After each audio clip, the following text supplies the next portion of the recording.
मगर हम लोगों में कमियां हैं।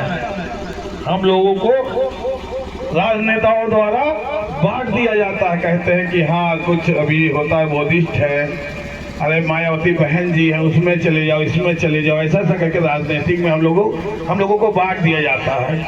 मगर कोई ये नहीं कहता कि सनातन धर्म के बारे में बताया जाए। कहते हैं सनातन धर्म तो बहुत वो है, ब्राह्मणों ने अत्याचार किया या यादवों ने अत्याचार किया, ठाकुरों ने अत्याचार किया। मैं तो हमेशा कहूँगा, अगर अत्याचार इस हमारा समाज हमारे दलित परिवार के साथ अत्याचार हुआ तो दलित राजा कैसे बने? मुझे ये नहीं समझ में आ रहा है। मुझे तो सिखाया गया कि ब्राह्मणों ने बहुत अत्याचार किया, ठाकुरों ने बहुत अत्याचार किया। मैं कहता हूँ किया तो हमारे बीच के राजा कैसे रहे? सोहेल देव, बिल्ली पासी, कई ऐसे राजा हैं जो हम लोगों के बीच है। थे मुगल आए, जब मुगल आए तब हमारी जाति बटी।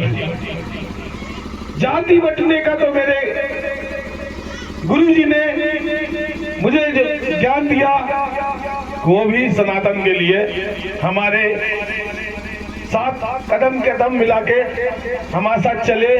आज हमारे गुरुजी हमारे बीच नहीं रहे। मुझे ज्ञान मिला, सनातन धर्म के कट्टरपंथी तो हम लोग हैं। अरे हम लोगों ने जब मुगल शासन आया तो हम लोगों की धर्म परिवर्तन, जैसे गुरु गोविंद साहब जी के शहजादों को दीवालों में चुना दिया गया, उन्होंने धर्म नहीं बदले। सिख समाज के हमारे गुरु गोविंद साहब, ऐसे हमारे सनातन धर्म में धर्म बदलने के लिए प्रचार किए थे, धर्म बदल लो। कहते थे नहीं बदलेंगे, तो नहीं बदलोगे तो झूठा मंजवाएंगे, चमड़ा चिरवाएंगे वही गाय भैंसों का। कहते थे चीर देंगे मगर धर्म नहीं बदलेंगे। इसके बाद फिर उनकी जाति बंटना चालू हुई। उन्हें कह दिए वो बहुत चमार है, वो तो चप्पल सिलो और गाँव को चीरो, उनकी खालों को निकालो। जब आजादी मिली तो उनको जातों में बांट दिया गया। ऐसे ही कई सारी जातियों के साथ हुआ। धोबी के साथ ये हुआ, चलो गंदे कपड़े धुल ले तो मैं जात बदल धर्म बदल, नहीं बदलेंगे। क्यों नहीं बदलेगा? नहीं बदलेंगे। जितने गंदे कपड़े हैं, अरे इतने गंदे कपड़े होते थे कि अभी मुझे कहने में भी शर्म आता था। मैं खुद आ रहा हूँ, मैं बता रहा हूँ। उन कपड़ों को धुलवाते थे, धर्म बदलो, नहीं बदलेंगे तो नहीं बदलोगे, चलो धुलो कपड़े। धुलवाते थे तो आर्या हो गए। ऐसे ऐसे जातियां बढ़ते चली गई। मुगल शासनों में जातियां बढ़ी और अब हमें जातियों में नहीं बढ़ना है। हमें सनातन के लिए लड़ना है, जातियों के लिए नहीं लड़ना है। कोई समाज नहीं लड़ेगा, यादव समाज नहीं लड़ेगा, सारे समाज एक हो गए हिंदू समाज के लिए लड़ेंगे।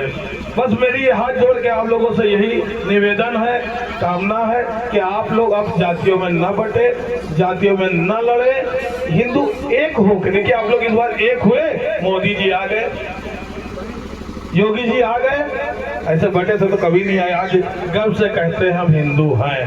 पहले तो हिंदू कहना भी नहीं शर्म आता, कि हिंदू ना कहो, ना कहीं आके दरोगा साहब जेलों में न डाल देंगे। अच्छा पहले एक बार हुआ। बस भैया यही निवेदन आप लोगों से करना चाहते हैं कि आप जातिवाद की करो विदाई, सारे हिंदू भाई भाई बनके और युद्ध लड़े।